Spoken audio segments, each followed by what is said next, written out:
You're listening to the DolphinsTalk.com podcast network.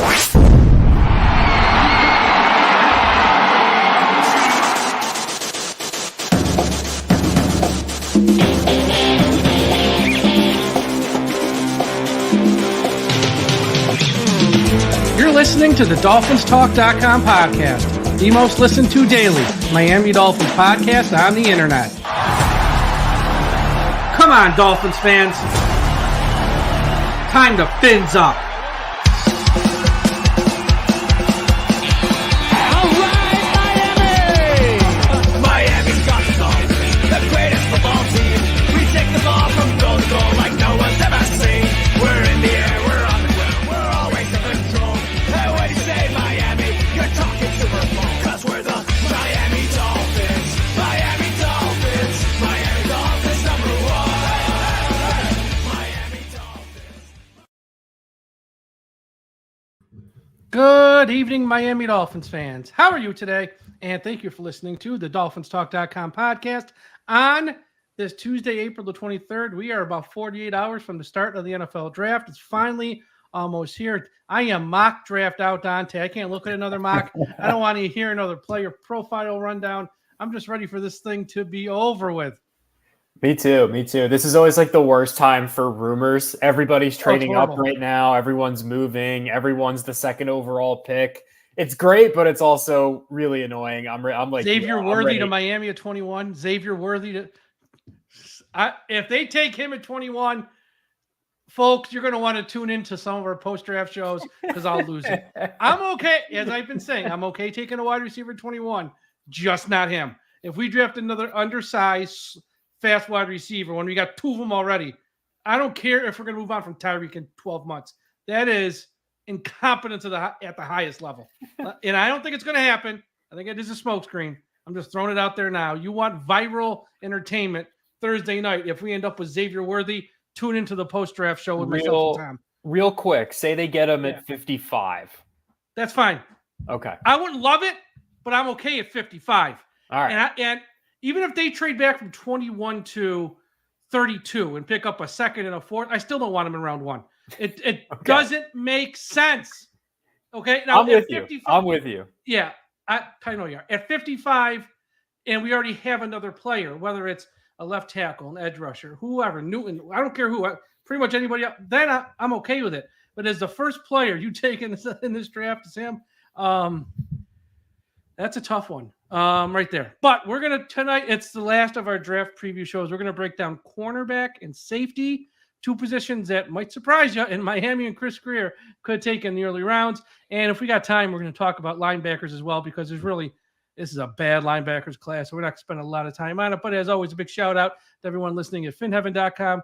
Everyone go to finheaven.com, the largest Miami Dolphins message board on the internet. Also, a shout out to our friends at the I Am a Miami Dolphins fan Facebook page, run by the great and talented Carlos Hernandez. If you're on Facebook, please be sure you are part of the I Am a Miami Dolphins fan Facebook page. And wherever you're listening to this podcast, whether Spotify, Apple Podcasts, YouTube, Podbean, Podchaser, Audible, hit that subscribe button. We're going to have shows every day from here on out the rest of the week. Some days, multiple shows. Thursday, Friday, Saturday, myself and Tom will be on every night breaking down who Miami selects in those on those days. And make sure you are subscribed to the Dolphins Talk YouTube channel. Thursday and Friday, wall-to-wall coverage with Stephen D, Jason Sarney, Josh, Aaron, myself, Ian, Tom. We'll be popping in and out and not stay on the whole time, but we're going to have wall-to-wall coverage on those days. All right, Dante, let's start with cornerbacks, which is, if you know Chris Grier, one of his favorite positions. Now, two things here. First question, just base numbers. This is, I would say, a very good cornerback class. Could you see 4 or 5 in round one go? Yes, and I think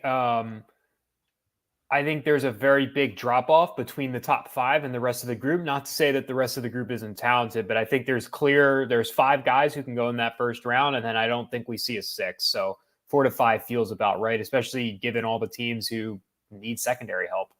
Yes. One thing we know about Chris Grier is that one thing I've noticed, I should say, he is a year ahead on corners. 2020, Miami had Xavier Howard and Byron Jones, took Noah Igbenogany round 1. last year, Miami has Ramsey and Howard. His first pick in round 2, Cam Smith. So I don't know if that's something he likes to have, like the third one sort of percolating in the back, getting ready to sort of fill in for someone a year from now who might not be here. Obviously, we moved on from Howard. Kendall Fuller's got a 2-year deal, which is really a 1-year deal. So after this year, who knows if he'll be here. Ramsey, he's pretty locked in, I think, with his contract. But I think you and me both agree. We both, in the minority last year, loved the Cam Smith pick. Most people hated it. They wanted a tight end or an offensive lineman. We loved it. Would it be smart for Miami to consider taking a corner in round 1? Or, because we didn't see Cam Smith last year, he pretty much got a redshirt season. Do you consider him almost like an extra pick this year? Because we didn't see him last year. He's pretty much a rookie all over again. And you factor that in, like, we got a rookie cornerback in round 2. It's Cam Smith. So I don't need to take another one in round 1 or 2 last year. Which approach are you on with that? Yeah, it's a really, really good question. So as a draft analyst, I tend to try and talk myself into a lot of different options, right? Because that's kind of my job, 1. And 2, it's typically how NFL teams operate. And so I think for me, like, corner is one of those positions where, like, I'll say it this way. There's like 5 tackles that I'd be fine with at 21, roughly speaking, right? Like, you can talk me into a bunch of guys. I feel good about that. Corner for me is like very player specific. If they get one of the fallers, right? Like, say Alabama's Terrion Arnold falls to 21. Sure. Like, he's a top 10 player overall on my board. I think he's a really, really good cornerback prospect. If the Dolphins take him at 21, to me, that's just like BPA. Like, you're just taking the best player on the board probably. So, like, you can talk me into that. Iowa's Cooper DeJean, I think, is another one that you could talk me into because he's got some positional versatility. He kind of reminds me, I'm going to get killed for this, but where he lines up, not the talent, where he lines up and how he plays the game, it could be Kyle Hamilton-esque in that he plays in that kind of slot role. He's a big, long, fast guy. Now, look, Kyle Hamilton, 1 of 1, phenomenal player. He's better than Cooper DeJean, blah, blah, blah. But DeJean can play what they call the star role. And I think that, you kind of draw that comparison to Kyle Hamilton. Different player, though. DeJean's a little bit more of a corner. Hamilton's a bit more of a safety. So you could talk me into those guys. I think where things start to get a little hairy for me is when you start to get into the Nate Wigginses, Quinyon Mitchell, and Kool-Aid McKinstry's of the world. Those are probably the other 3 guys that I think do go in the first round. I don't know that I would be upset necessarily with those picks. Especially depending on the board, but I don't know if I'd necessarily call them good picks either. So those are a little bit tougher to me. Those fits don't quite feel as seamless to me. However, corner as a position, honestly, I think it makes a ton of sense for Miami. I do, because Fuller's on a 1-year deal, basically. Don't know how long he's going to be here. Jalen Ramsey's getting up there in age, and you can look at the Cam Smith thing and be like, oh, he's going to be really good this year. But you don't know. Like, he's really exactly. He's a wild card, right? Like, no positive, negative connotation. Dude didn't play last year. I have no idea. I liked his tape in South Carolina. I think he could be a good football player. I'm not saying he's not going to be a good football player, but you also can't just sit there and be like, oh, Cam Smith, we're fine. So like that's kind of where Vic Fangio might be right. Maybe Vic Fangio knew what he saw something. That's the thing, right? It's like Dolphins fans hate Vic Fangio, and I get it. I don't know why. I understand. But my thing is like he's not stupid. He's not a stupid guy. And look, I think Cam Smith will be fine. I have all the faith in the world that he can be a good football player. His film in South Carolina was good. Didn't see anything in the preseason that showed me otherwise. Maybe just got off to a bad start, never recovered, blah, blah, blah, new coaching staff, chance to reset. All I'm saying is I would not throw corner off the board at 21. I'm just going to be a little bit more picky about how I attack that position in the first round. So it sounds like you have Arnold as your number 1, Cooper DeJean as your number 2, or DeJean, I should say, and then Quinyon Mitchell 3, followed by Nate Wiggins and Kool-Aid. Does that sounds like your order? Roughly speaking. I have Mitchell, McKinstry, and Wiggins like right on top of each other. So pick your poison. Yeah. Cooper DeJean's a wild card here because, like I've been telling you on some previous shows, the guys at Sirius XM NFL Radio, they have mocked him to Miami a lot in the past month. They think Miami, because of his ability to sort of play a safety in a big nickel, which I think Anthony Weaver is going to run a lot, and Miami lacks a true third safety. Elijah Campbell, nice person, nice human being. I don't know if you want him on the field that much. And Cooper DeJean, he gives you that position flexibility. So if they took him at 21, I get it. Arnold or Mitchell, I mean, again, this fan base would go nuts, and I kind of understand why.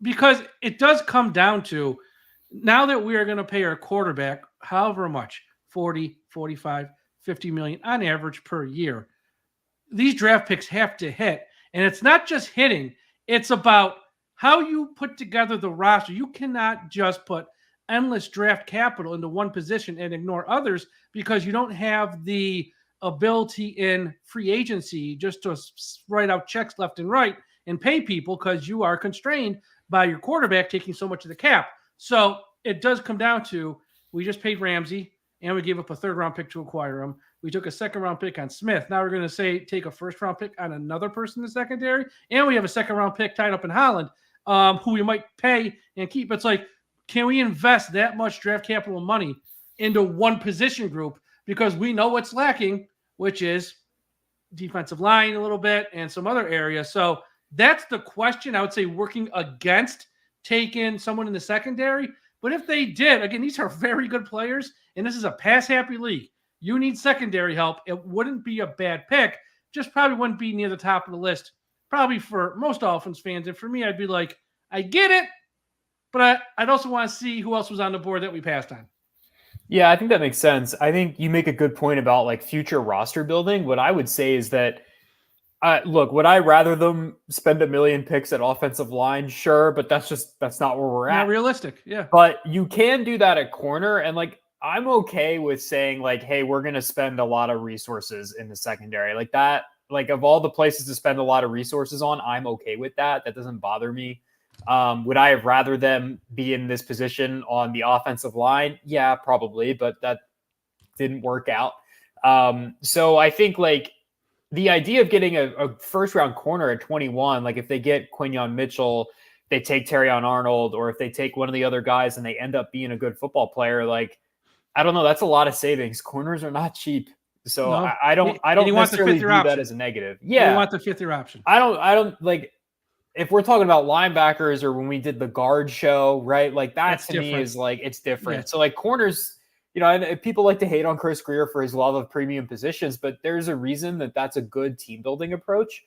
And I think like, I'm okay with them investing a lot in the secondary. Like that's where we're at in the NFL right now. And the Dolphins have an opportunity to make something that's a strength, like an overwhelming strength. You know, like that's a calling card for this team. They have a really good secondary.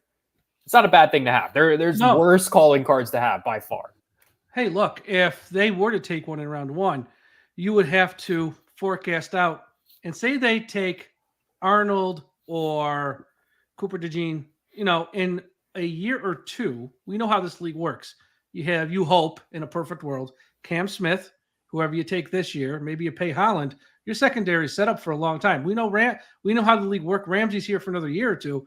But at a certain point, he hits an age and his money becomes a little too much, and they're going to move on from him. He ain't going to be here for life. That's how the NFL works. It happens to every team.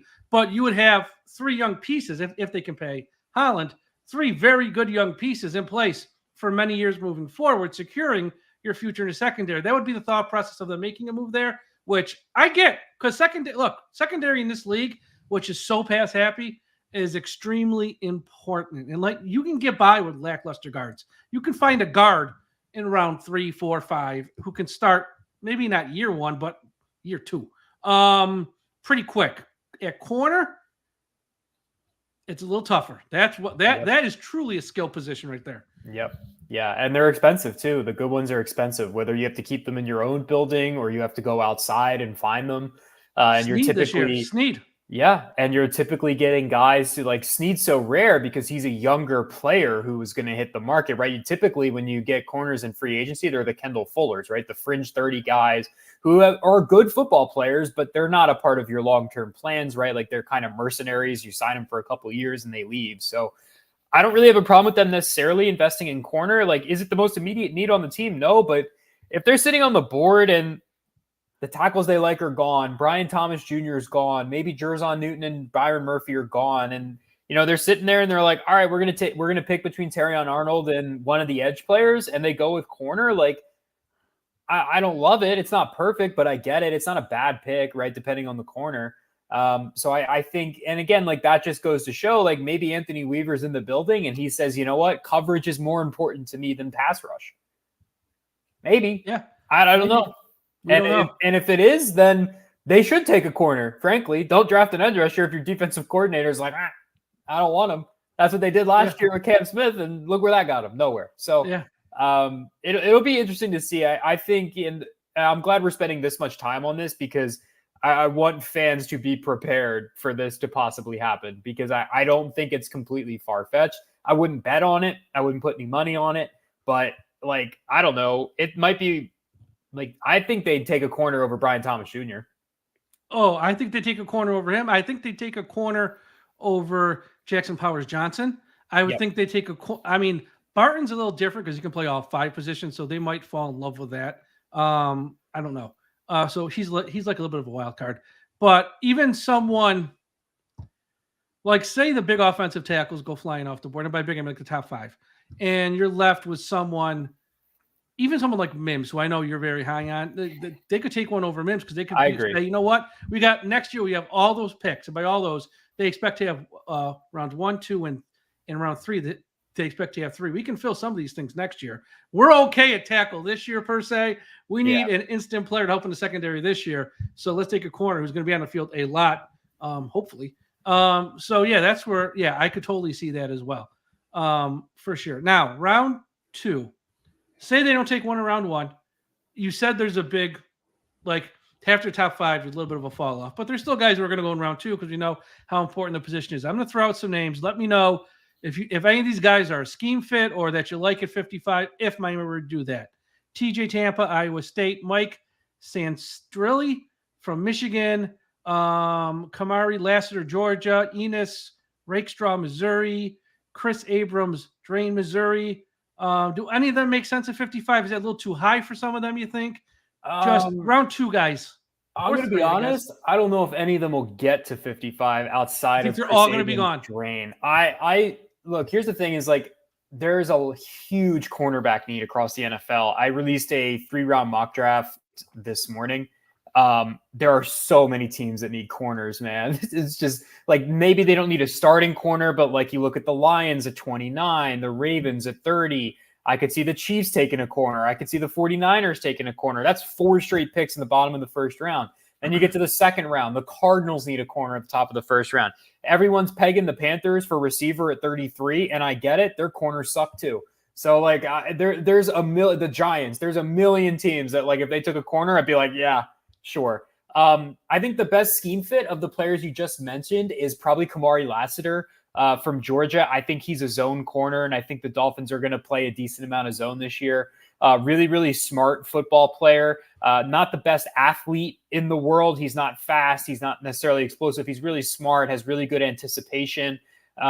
He can make some plays on the ball. I think he does a good job reading the quarterback's eyes, closing down in zone windows. He's really tough too. Like he'll fight with guys. Like he's not going to go down without a fight, even though he's not the most athletic person out there on the field. Mike Sandstroll from Michigan is like maybe one of the most fun players in the class. He's built like a juice box, but my God, is he good. He runs around the field. He makes plays. He hits guys. He's got incredible instincts, really, really good ball skills. He's a pure slot corner. If you draft him, he's playing in the slot. He cannot play out. He's too small. If I remember correctly, he's like 5'9". So like he's too small, but man, is he good.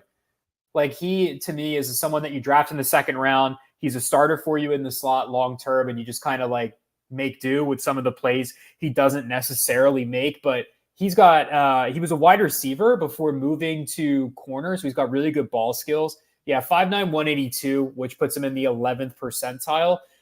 Vertical jump of 40 is 88th percentile. Broad jump 131, 91st percentile. His 40 time 4.47 is 56th percentile, but that's fine. He's a slot. You're not asking him to turn and run with those big fast guys on the outside anyway. Really physical player, good tackler. So those would be the two guys that stand out to me. If they make it to 55, I could see it, right, as like, again, it would be like BPA at that point, right? Like Central should go higher than 55 if he falls that far and they take him. I think you ask about what do you do with Kader Kohu? I don't know. I probably would – you'd have to really talk me into a slot corner because I think Kader Kohu's like fine. I think maybe we overhyped him, but he's still a good player. So to replace him, like you'd really have to talk me into that. Lassiter is a good player. I just have a hard time believing there isn't a guard, center, wide receiver, defensive lineman who isn't better at 55. Yes. But he's fine. Like if they drafted him, it'd be like, okay, sure, good player. Like we'll go with that. TJ Tampa, to me, not a scheme fit. He's a big, long press corner. Rakestraw, I think if the Dolphins draft him, he's going to have to play in the slot. So you kind of run into the same problem as Sanders still. And Rakeshaw's testing scared me a bit. I still have a decently high grade on him. I have a 2 on him, but his tape's a lot better than his testing. So you're taking a little bit of a risk there, kind of what you saw, and you're hoping that's what you're going to get. But it's an interesting group. I don't know that any of them get to 55, though. I just think so many. A lot of corners. Yeah. Which is okay for Miami, too, because that's not like when you list all the needs Miami has, corner's not near the top of the list. It's just never a bad one to take because of how important they are. Which, if there's a run on them late round 1, first part of round 2, great. That's going to push a center, a guard, a wide receiver down to Miami at 55, which is a good thing. So, again, if they don't take one around 1, that's fine. If they do, folks, don't be shocked. And if they don't take one around 2, that's fine too, as long as there's a run on them between 21 and 55, assuming no trades. Between 21 and 55, if there's a run, that's going to push other good players down to Miami. That's a good thing. Where I think Miami is in a sweet spot to add a position of need is at safety in round 2, because there's no safeties that are going to go in round 1. I think we can agree on that. I'd be shocked. Yeah, I'd be stunned. But in round 2, I think there's a handful of guys who are pretty good. And would not shock me at 55. I just did my mock draft 3.0, the final one I'm doing. And I had Miami taking safety round 2. We'll talk about that later on, though. But some of the names at 55 that could make sense are Tyler Nubin from Minnesota, Javon Bullard from Georgia, and Jaden Hicks from Washington State. 55, I think that's like the perfect range for those guys. I think Miami could even take the first one off the board at that spot in this whole drafted safety if they wanted to. And they need a third safety for all the reasons we said before. Jordan Poyer turns 33 this week, I think tomorrow or Thursday. I can't remember which day. And Holland might not be here a year from now. What are your thoughts on the safeties 55 for Miami? Is that a sweet spot? Yeah, I think it'd be great. And I think the names that you listed for the most part would also be the names that I would list there. I'd add a few, but generally speaking, I think 55 is a really good spot for a safety. And I think safety is another like really underrated need for the reasons that you kind of just laid out there, right? Like Jordan Poyer, I am suspicious that he signed such a small deal. I $4 million. I think, and this is just me, I don't know the man, I don't know his girlfriend, I don't know anything about the man. I'm just telling you what I think. If he didn't get a deal with Miami, he's probably going to retire. And I think he signed for so cheap because it's literally a 10-minute drive from his house to the facility. Yeah. And it's like, I'll have fun in Miami. I'm friends with Tua. I'm just going to have fun for a year in Miami, and we'll see how it goes. Like, I don't think he would probably have taken an offer anywhere else, unless it was for big money, obviously, which I don't know at his age if a safety like that gets big money. He almost signed here last year because the Bills didn't really want him back, but they eventually caved and paid him.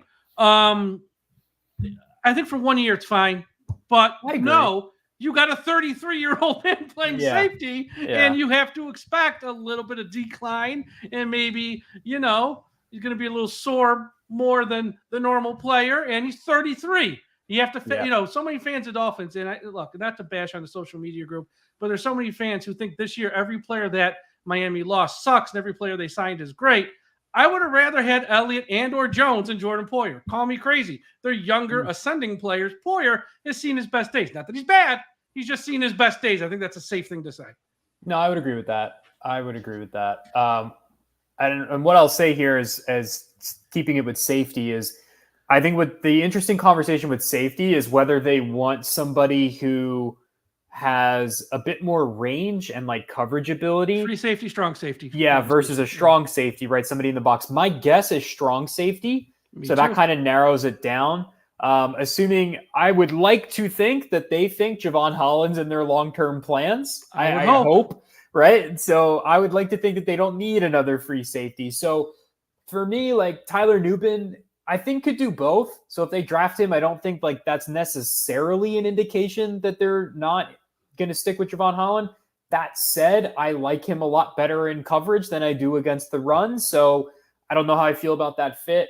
Cam Kitchens for Miami's had a rough pre-draft process, but his film's really good. If they draft him, I'm on Javon Holland alert because Kitchens is a free safety. He's Javon Holland. It's the same thing. So that would worry me. Now, Bullard's interesting from Georgia because he, to me, is like, he's a slot almost. Like he's a safety. He can play on the back end. He can be a cover 2 guy for you, but like, watching, like he's just a good football player. He's where he's in the supposed box, to be. high football IQ. Yeah, at all times. He can match up in man. He can play a little zone for you. He's got good ball skills. He runs around the field like a maniac. Like, you know, he's not quite Brandon Jones. I think he's a little bit better in coverage than Brandon Jones was. But so far as like, I don't know that he's like a true safety. Like he's almost a slot corner to me. But I like Bullard. He's a top 50 player on my board. Like I think his film's good. I think he's a good player. Jaden Hicks from Washington State's the interesting one. I think he might be the cleanest fit of the guys that we've talked about because to me, he's a true strong safety. I think I actually comped him to Deshaun Elliott, if I'm not mistaken. It was either him or Maryland's Bo Braid. Hicks is a true strong safety. He's got the length. He's got the size. He's a thumper against the run. You like him matching up against tight ends. You got to teach him how to cover a little bit, but he's got the size, the athleticism. Made some really nice plays on the ball this past year. Made some really good plus ball skills. He had I think it was a one-handed INT. It was either Penix or Bo Nix. I think it was Penix in the Apple Cup this year. He made a really, really good play on a slot fade. I think he robbed Jaylen Polk, who the Dolphins could take at 55 for all we know. So good football player. Those would be the guys that I would highlight at safety. I think if you're looking for a safety for Miami, I would focus more on the run defense aspect than the coverage. But as we know, coverage is very important. I agree, and that's why one of those names, I won't tell you which one at the moment, little suspense I'm going to build, was my pick at 55 in my mock draft. But 2 other names I want to sort of mention here because I did have them as well. Cole Bishop from Utah, who I think I saw some today. He didn't get one phone call in a pre-draft workout with a team. He didn't go meet with one. It was something weird. I didn't see the whole thing. I was a little tied up today, but I don't think he got like one invite to meet with a team, which I find weird. I might have that wrong. I don't know. The other name from USC, Kalen Bullock. Like I said, this is why I think Miami, if there was Peter Schrager today, which we're going to talk about a little later. He thinks the 6 big quarterbacks are going to go in the first half of round 1 of this draft, which means if Miami just sits at 21 and turns off the ringer on their phone, a very good player is going to fall in their lap and they don't have to do a goddamn thing. But at 55, if you say they're in the mindset, we really want to add that third safety, you can trade back from 55 to 60, 55 to 62, whatever. You're going to get one of these guys because there's going to be some good safeties on the board there because, maybe a couple of these guys go, prior to 55 or around 55. But if you trade back 6, 7, 8 spots, pick up a pick around 4 or something like that, you're still going to get one of these. And that's why I think if I'm Miami, if I have a chance to trade back in round 2, not too far, but trade back a little, get a pick around 3 or 4, however it works out. I'm on board with that because I think you can add a safety there, and that's a hell of a first 2 days. If you get a pick at 21 is really good. You get a safety, and then whatever they do in rounds 3 and 4. That's a hell of a start to a draft. Yeah, it's strong. I think the second round's a good spot for a lot of safeties. There's a few guys that we didn't mention. You mentioned Cole Bishop and Kalen Bullock. I don't know if I'd take them in the second round, but yeah, I get it. Dadrian Taylor Demerson from Texas Tech is like a big my guy. I love him, but he's a little bit like Holland redundant. So I think for Miami, look, if they trade back and they get their guy regardless of position, I'm never going to be upset with that, right? And I think honestly, like one of the reasons I did a 3-round mock was like just the exercise of like seeing how things played out at 55. And like honestly, I didn't love my pick there for Miami. I didn't really love my options, generally speaking. And so I would not be surprised if they trade back and they just say, hey, we're going to pick up extra value. We're a team that's going to have a lot of expensive contracts soon. They technically already have a lot of expensive contracts. So the idea of adding players for cheap, regardless of position, I think is incredibly enticing. And I think you make a really good point in general about the safety class, and that, hey, you might be able to move back and get one of the guys that you really like to 55 in the 60 to 65 range, right? Because that's just kind of where we're at. We don't expect any safeties to go high. Maybe one comes off the board in top 40. Maybe Miami takes the first one at 55, but we don't think we're going to see any in like the first 30 or 2 minimum picks, right? So we'll see what happens, but I agree with you. I think that's a good sweet spot to possibly trade back if they really like safety. So here's the report. I was right. Cole Bishop was on the Insiders on the NFL Network today with Mike Garafolo, said he had not one single visit to an NFL team in this whole draft process. He did not visit with one team. He also said he's being mentored by former NFL safety Eric Waddle. But he did not visit with, I found that, everyone gets a visit. Everyone gets a couple visits. They get an invite. They get a free night, a nice meal somewhere to meet with the team. He did not have one. I just found that odd. It's really weird. That is really weird. But I won't do a Utah joke. I'll just save it. Okay, so let's talk. Linebackers. This is not going to take long. Here's why. And by linebackers, we're not talking edge rushers. We're talking your 1980s middle linebackers, weak side linebacker types. Your put it in Miami standard, someone like a Long or Jerome Baker type linebacker. Now, round 1, none of these guys are going to go. Again, round 2, 3, 4 is probably a sweet spot for most of these names.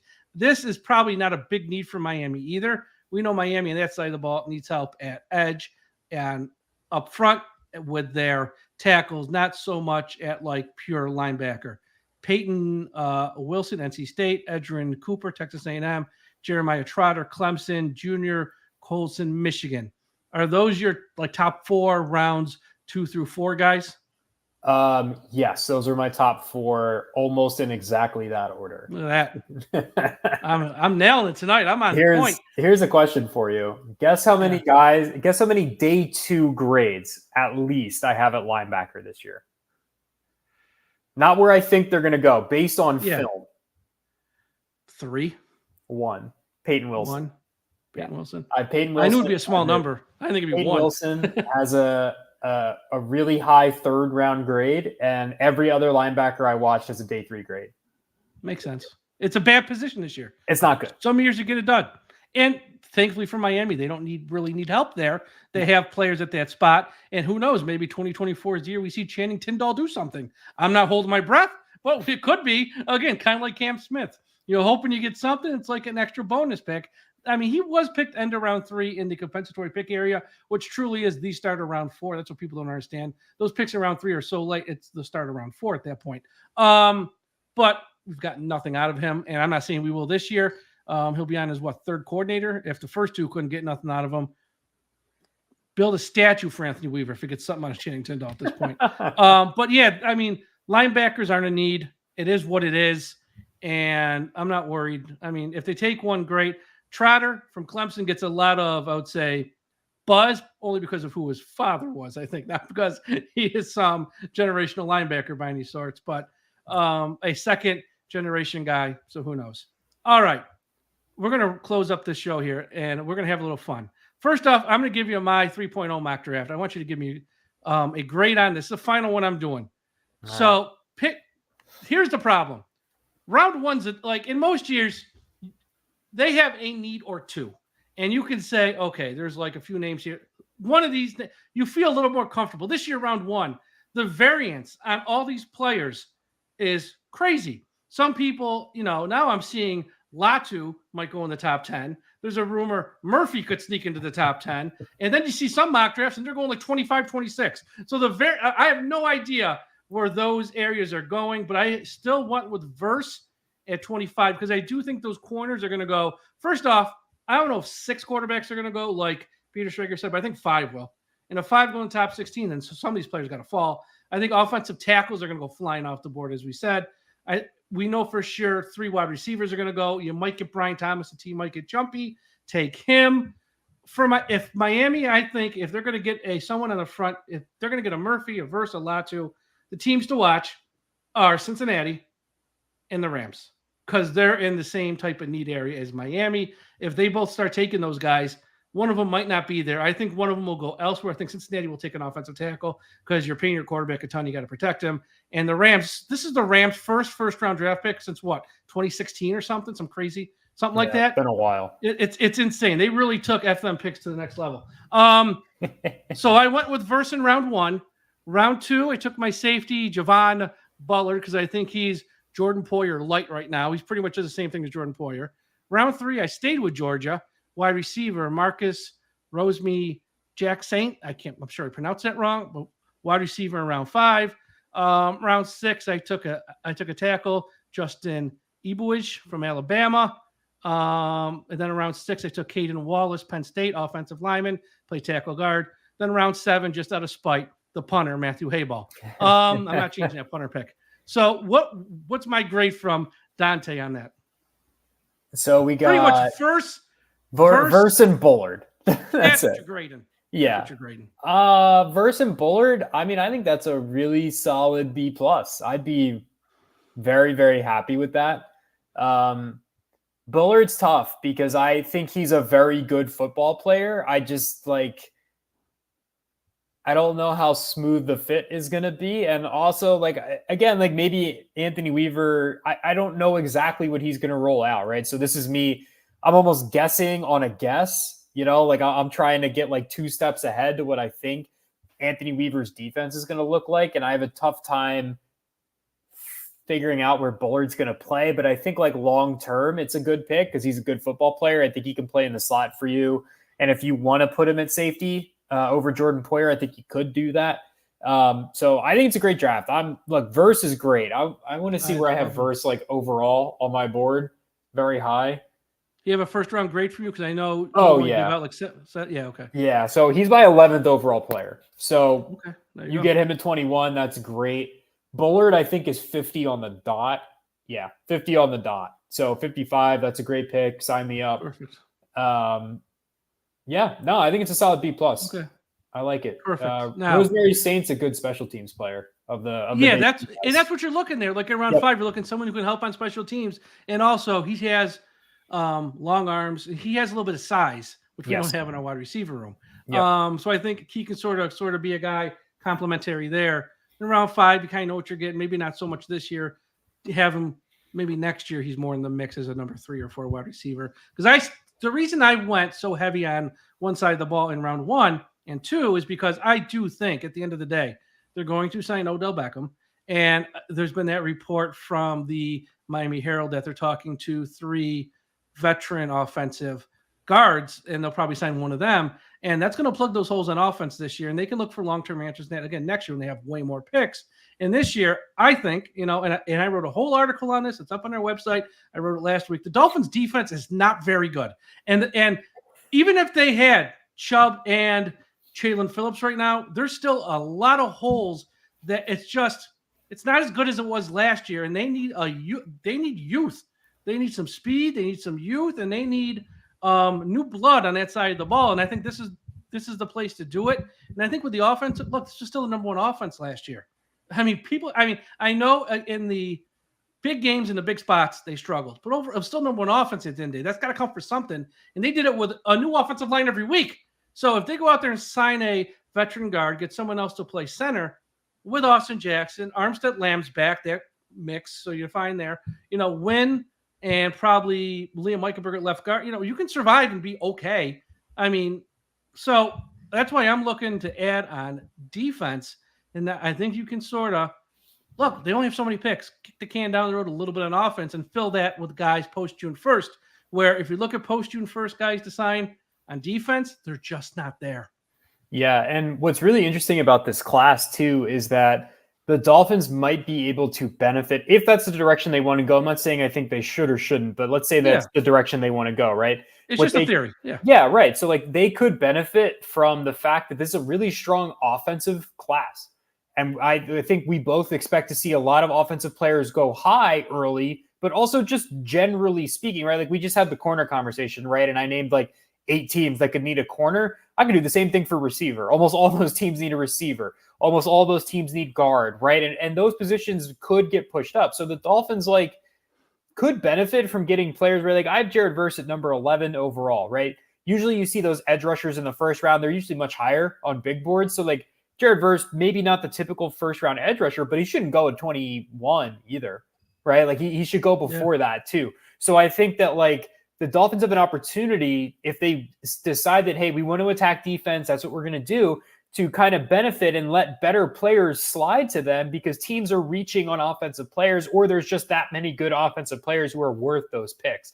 So either way, I think it works. I don't know if that's what I would do, but I think there's a very good argument for it because I agree with you. I think that especially up front, like the defensive line concerns me a great deal. It's bad. Now. It's downright bad. And long-term. I'm an offensive line guy, so I'm always going to lean that way, but the defensive line is concerning. So I totally get where you're coming from. I think it would make a ton of sense if they decided to attack defense here at these first 2 picks, as long as you're not reaching on guys. You can't reach on defense in this draft. You can't. No, you cannot. So as long as they're not reaching, I'm fine. If they're getting good value, all good. Yeah, and here's the other thing. If they go the opposite way, say they take an offensive lineman at pick 21, and then in round 2, they take a wide receiver. Like, I'm fine with that too, but I just, if you're a fan of the Dolphins, and if you're listening this year, prepare yourself. In 2024, you're not going to be very good on defense, and you might not get back to that 6th or 7th wildcard spot you had last year, because I don't know how they're going to stop anybody. You're sitting here then counting down the days when Chubb and Phillips get back, and you hope not just get back, but return to form of which they were prior to injury, which are 2 very different things. So that's why if they go offense, great, because you're going to be great on offense. But they're great on offense last year for the most part.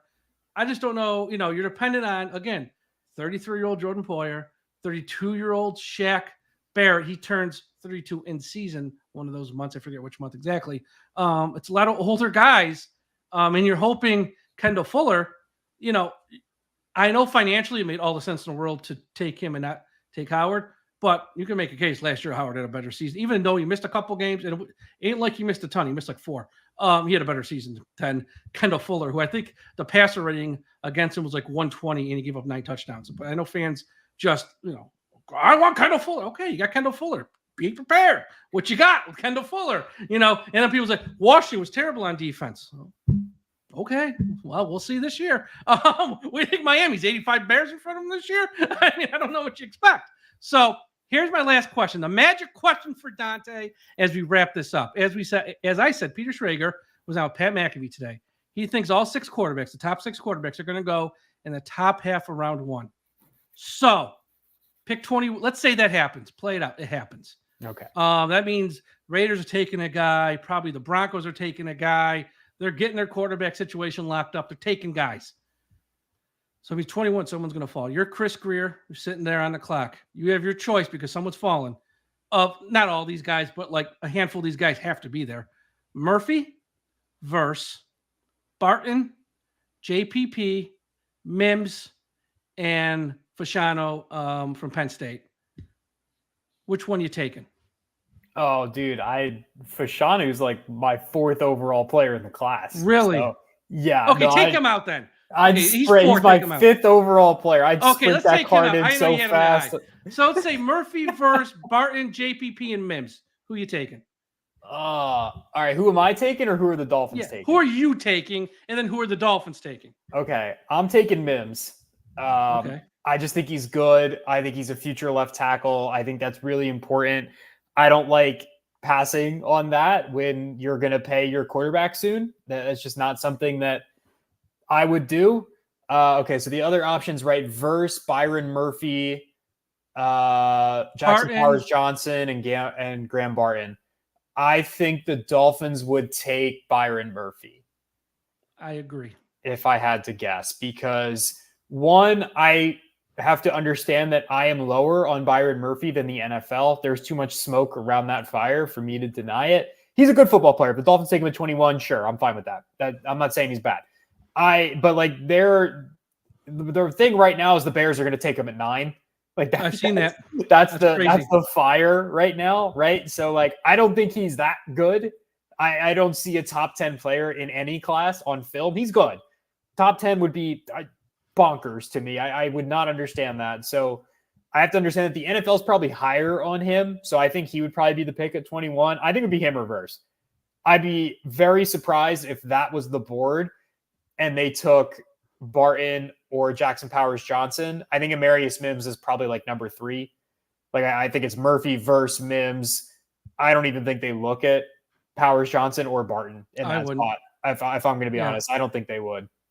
Yeah, and here's the other wild card, and just because I don't know and nobody knows, is Newton's a bit of a wild card, because if he didn't have the foot injury this offseason, he was more involved in the pre-draft process, I think we'd have a better feel on him. I think that's why he sort of slipped, and some of these mock drafts from Mel Kiper, Peter Schrager looked around too, because he, from what I understand, he hasn't been really that involved because of this foot injury, which doesn't sound too serious, but again, not the time of year to have a foot problem when he's looking to get drafted.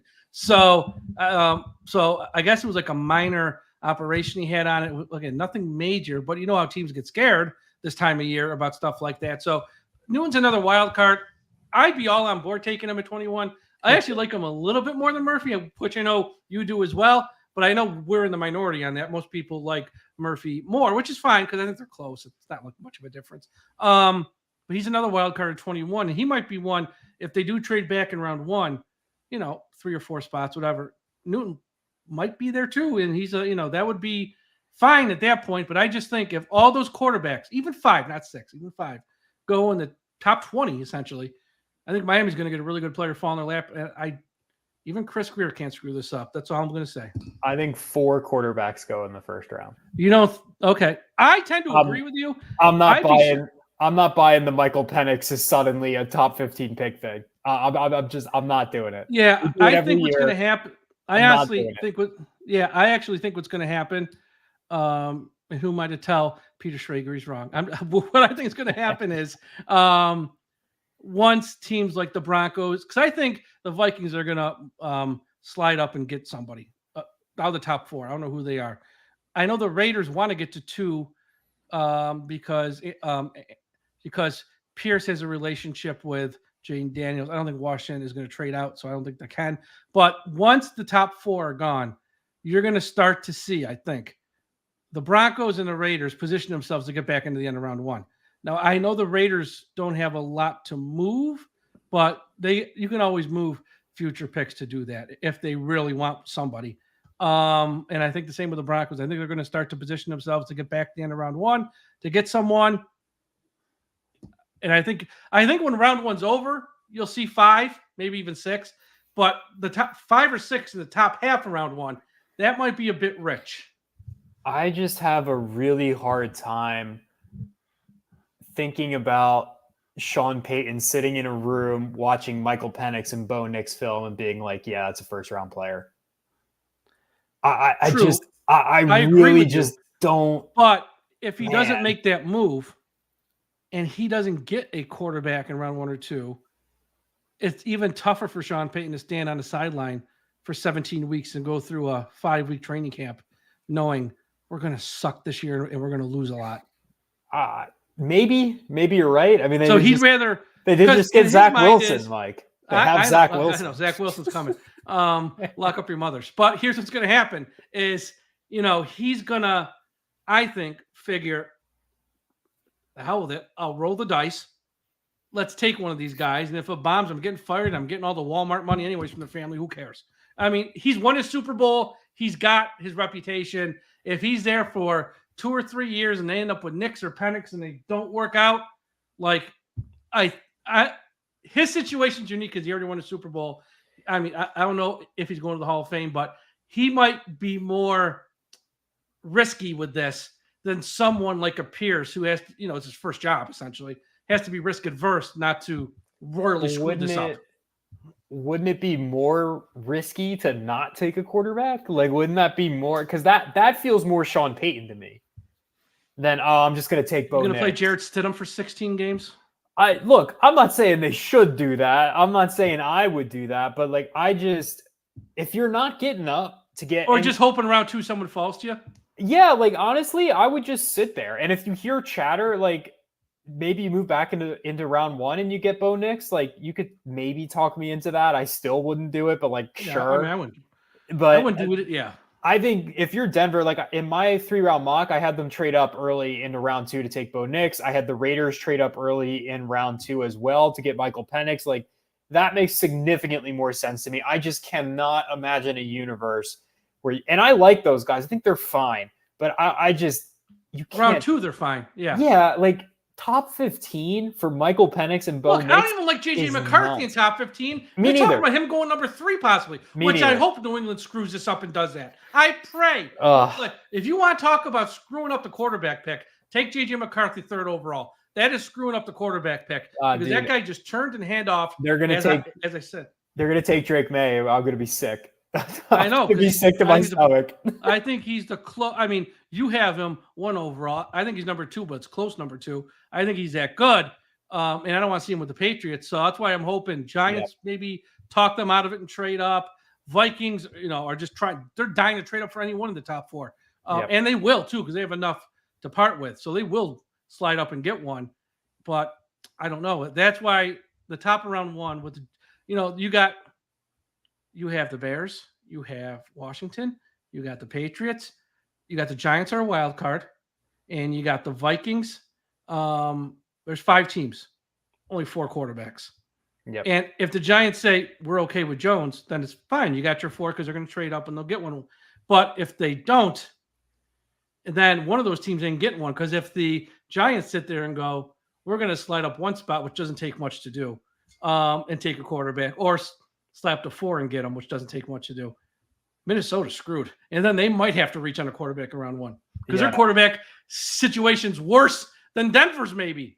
Sam Darnold, right?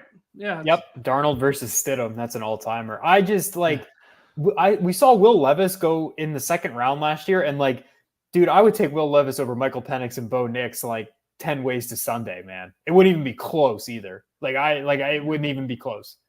Different tier of quarterback, in my opinion. And he went, 33, 34 overall? Top of round 2, something like that, yeah. Yeah, that feels about right. Because it would be Minnesota at 11, Denver at 12, and Vegas at 13. That's where those guys would go. You're just spend a top 13 pick on Bo Nix. Guy felt like he was in college forever. He's got to have a PhD. It felt like he was at Auburn forever. Then he went to Oregon, and it seemed like he was there forever. And I know there's the extra year thrown in there for COVID. It just seems like it was a lot, though. But, yeah, we'll see. I mean, I don't know. Bo Nix, 54 starts between Oregon and Auburn. It's a lot. It's a lot of starts. Yep. It's a lot of starts in college. But more than Kellen Moore at Boise State and Colt McCoy at Texas. All because of COVID year, really. It just gave guys an extra year to play, look, it will pay off for him because if he would have came out after last year, probably wouldn't go. He will not make it past the top half of round 2. We kind of know that. He's getting picked higher than he probably ever would have. So God bless him. And again, round 2, that's fine. I totally understand it. Less risk involved, the whole thing. But that's going to be the interesting part. But if they do, if Peter Schrager, what he's hearing is right, that's going to push a very good player down to Miami 21. It's going to be interesting what Chris Grier does. We know he wants more picks. Trade back makes sense, but sometimes just sitting tight and just taking the best player also makes more sense. So we'll see. It'll be interesting. Dante, we'll talk next week at some point after the draft. Talk about the players they took specifically. Thank you again this year for helping me break down all the players. Be sure to follow Dante Collinelli on Twitter at Dante Collinelli. Also, read his work at alldolphins.com and also follow him at the 33rd team. Does great work there. So check out Dante there. You can follow us again at Dolphins Talk on Twitter. Be sure you're subscribed to Dolphins Talk YouTube channel. Thursday, Friday, we'll have you covered. And wherever you're listening to this podcast, subscribe. Thursday, Friday, Saturday night, myself and Tom will break down all the picks Miami has made and give you some of our thoughts on that as well. Everyone, thank you for listening. Have a great what's today? It's Tuesday, right? Man, it's only Tuesday. Have a great Tuesday night. Have a great Wednesday if you're listening on Wednesday. And folks, don't forget, we must put an end to highway profanity.